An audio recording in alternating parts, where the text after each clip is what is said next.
Welcome back to Nick Lenz's Comic Corner, classics slash non-classic. This is episode number 563 and Doubleshot number 467. Two Batman trades. Second one is going to be a bit of a surprise. You'll find out what it is in a minute. First up, it is Batman, Night of the Monster Men, the first crossover post Rebirth. Yep, this was the first one. After this one came stuff like Superman Reborn, The Lazarus Contract, and of course Dark Knight's Metal and Doomsday Clock and stuff like that. This trade pretty much collects the entire crossover. The crossover itself contains, it is Batman Volume 3, issues 7 through 8, Nightwing Volume 4, 5 through 6, and Detective Comics 941 to 942. This is simply put a sort of a reimagining of another Night of the Monster Men story done by I think what was his name? He was a writer artist. I'd look at him up here. Yeah, he actually had a mini series just like this. And this is also a I know it was Matt. It is Matt Wagner. Yes, Matt Wagner did a story about this where Batman battled monsters, stuff like that. So this is just a similar concept to that. And of course, they also did this back in the Golden Age as well. So it's the third time Batman's taking on monsters like this. Oh, and by the way, who created these monsters? Hugo frickin' Strange. Yep. And this is by far the first Batman crossover post-Rebirth, which I guess for some people this was not a surprise due to the fact that, well, Batman usually has no crossovers anyways. Yeah, so this was a surprise to a lot of people, and some people will tend to think that this is basically DC's just trying to do a quick Halloween story. It kind of is, but here's kind of the thing. They kind of built this up pages of Batman and Nightwing. I've heard that the reason why Detective was thrown in here because they just wrapped up their first arc of James St. He pretty much decided to throw his hat in the ring because he just wrapped up his run because his run had nothing really much to do with this. So they do reference what happens in Detective Comics, which is fine. Excuse me. Now, here's the thing. Tim Seeley writes Nightwing. James Tynion writes Detective Comics, Batman written by Tom King, but all 6 parts, all co-written by Steve Orlando. This, I don't really know why Steve Orlando had to be thrown in here. I mean, yeah, his collaboration here did lead to him doing the Shadow Batman series, the first one and the second one. So, my guess is DC must have liked how he wrote Batman in this crossover, so that's the reason why they gave him those 2 miniseries. That's just my personal theory on the matter. But and he also mentioned about the Wayne Towers. Yeah, these are a series of buildings that Batman had constructed in Gotham. Apparently, they have been there since. Apparently, Batman got the idea, put these things there since Darkseid's invasion of the planet back in Justice League Origin. So there's a nod to that. One thing I do appreciate though is they do throw in references what happened. They do throw editorial notes in here, which is nice. And you gotta love the artwork. None of the artwork in here was too bad per se, though I do remember one complaint that apparently the artist for I'm thinking it was Nightwing or Batman. Apparently they did not know how to draw Batwoman correctly, where they kind of basically gave her a V-like mask. I don't really know why. I didn't really notice it that much, but that's what Josh Hayes said. It didn't really bother me very much, but I really did enjoy the story. So I'm gonna get this one a 9.5 out of 10. It's a really good story, and the fact that also, in case you're wondering, does Hugo Strange put on the bat costume? Oh yes, he does. He puts it on here. The first time you see him, he's butt naked for no reason, and he's lifting weights. Oh, and by the way, his overall role in the story, he doesn't do much of anything except having Batman psych him out. Alright, next up is the surprise I mentioned. This is Batman 66 meets Steed and Mrs. Peel. Yep, the Batman 6 TV show teaming up with the Avengers TV show. Yeah, I gotta say, this was a terrific idea to do. I mean, teaming up with the British version of the Avengers. Neat idea. I mean, they already did one with Man from U.N.C.L.E., so why not with another 60 spy series, The Avengers? Though I keep wondering though. Okay, you cross over Green Hornet, you cross over with The Avengers and Man from U.N.C.L.E. I'm thinking, no, okay, so why wouldn't they have it where they would cross over with the Star Trek the original series? Yeah, I don't get why. I mean, DC frequently works with IDW for the Batman TMNT crossover, so I guess that the reason why that this has not happened, this is just my theory, because of Paramount. They're probably the reason why. But as for this, also one thing now they team up to, well, to stop these robots called Cybernauts. Let me show these guys off here.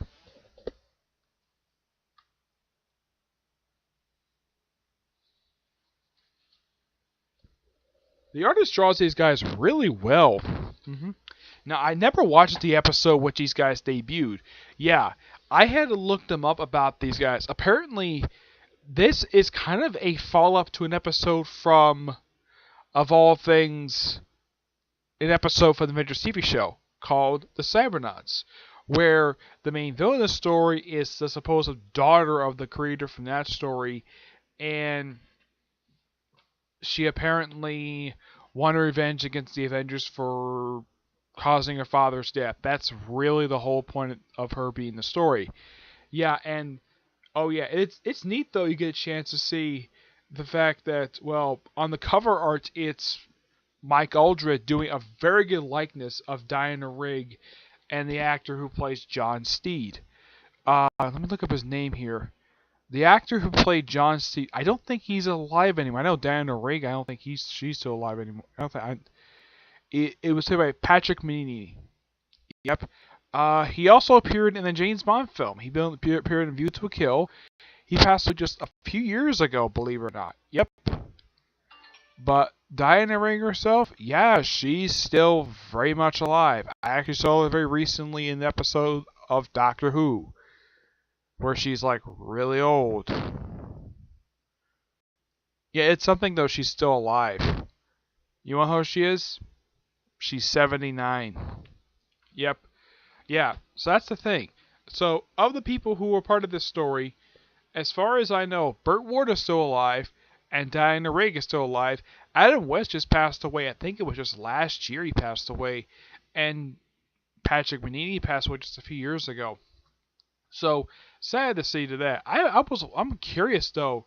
What did Diana Rigg herself thought of this story? I'm sure when this was released over in the UK, they probably called it Batman 66 Meets the Avengers. That's probably what happened, though. But the only reason why I could think why they call this C Mrs. Peel, this is just my theory, the reason why they called it that, in order to avoid confusion with Marvel's Avengers. Because calling it Batman 66 Meets the Avengers, you're probably thinking, oh, are they crossed with Marvel's Avengers? Nope. It's C Mrs. Peel. Which I gotta say, doing a team with these two is a terrific stroke of genius because now I am kind of familiar with the Avengers TV show, mainly due to their film that came out 9 years ago, and of course I've seen clips from the show, so I'm familiar with the chemistry between, well, these two characters. And also there's like their boss is named Mother, which, by the way, is a guy. Yeah, I'm not kidding about that. Mother is a guy. Let me look up here. Yeah. Mother, of course, is a guy. Which I'm thinking, wow, that's a very strange thing for... Yeah. Yeah. Mother is a guy. Father is a woman. Yep. A woman. Okay.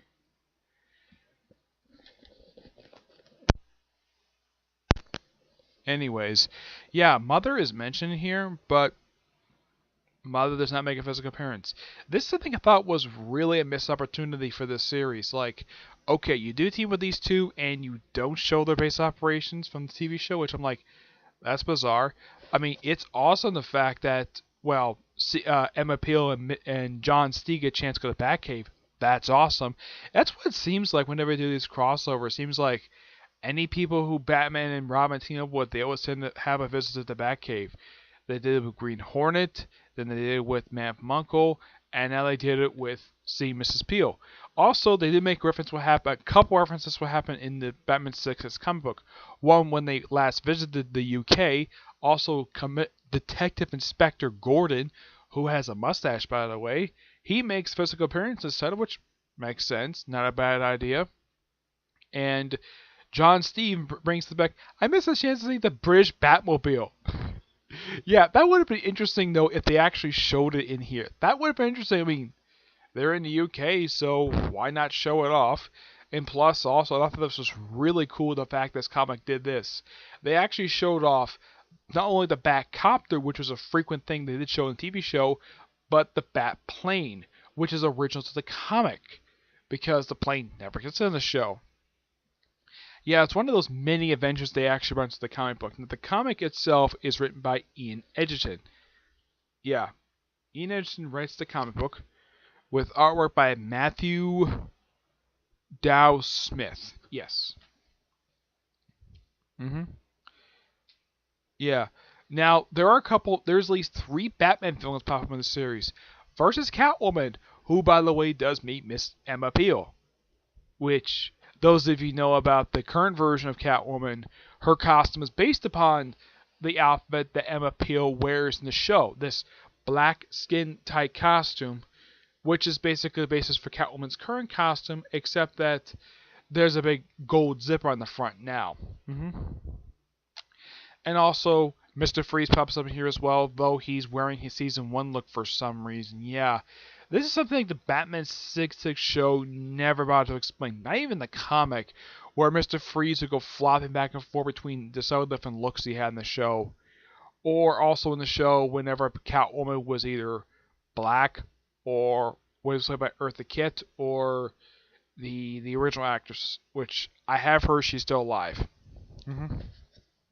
Which is the weird thing with Batman 6 TV show. It seems like almost everybody associated with TV show is now currently deceased, with the exception of Burt Ward and the actress by Catwoman. Which I'm like, that's interesting. Yeah, because everybody else is dead. In the case of the Avengers TV show, there are some people still alive. I know Diana Rigg is, because I see it pop up in Doctor Who. Yeah, though one person complained that why couldn't they get her when she was younger instead of like the way she is currently. But that aside, this was a great comic book. But it's interesting. But I thought it was interesting though they follow up an episode of Avengers TV show, which they should have thrown a reference to in here because, yeah, they show a flashback to it. But if you only read this and you're like, okay, the Cybernauts, who the heck are these guys? The flashback does a good job explaining them, but it doesn't explain where from the Avengers TV show they've come from. As far as I know, they only popped up one episode. Okay, fine. So you follow up from something that happened in the TV show. Fine, whatever. It's not a bad idea. I kind of wish they would throw like an editorial, like, hey, watch this episode of the series to find out for the full story. That would have been interesting. Great plot device. Great promotion. Excuse me. I don't know. I don't think that the show has been released over here or not. I don't think it has. Let me look it up here. I know that the show did suffer through what Who went through in the 70s, where it went through like a burning, lost like 7 episodes. But as far as the episodes with Diana Rigg, okay, it has aired here, but it's a British TV show.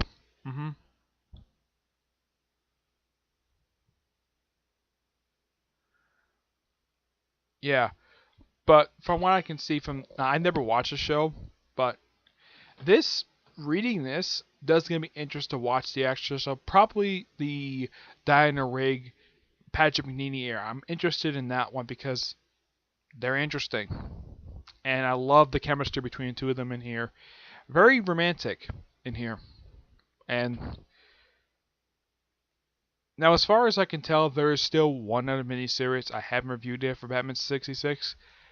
And that's when Teams of Wonder Woman said, I've never even read it at all. So that's the only one left. And this one I was looking forward to reading because, well, I like the concept. I'm gonna give this book a 10 out of 10. It's an amazing story. Though the villain of what she really is a bit disappointing, but it's an overall great story. And I highly recommend people who are fans of the TV show of both Batman 66 and the Avengers TV show, not the Marvel comic version, the one from the one that's basically British and that all together. If you're a fan of that, pick that up. All right. So that's it for this episode. Stay tuned for the next episode, which I'm going to talk about a Supergirl trade and another Batman trade. You'll find out what Batman trade it is in the next episode. Okay? But until we see you all there, bye.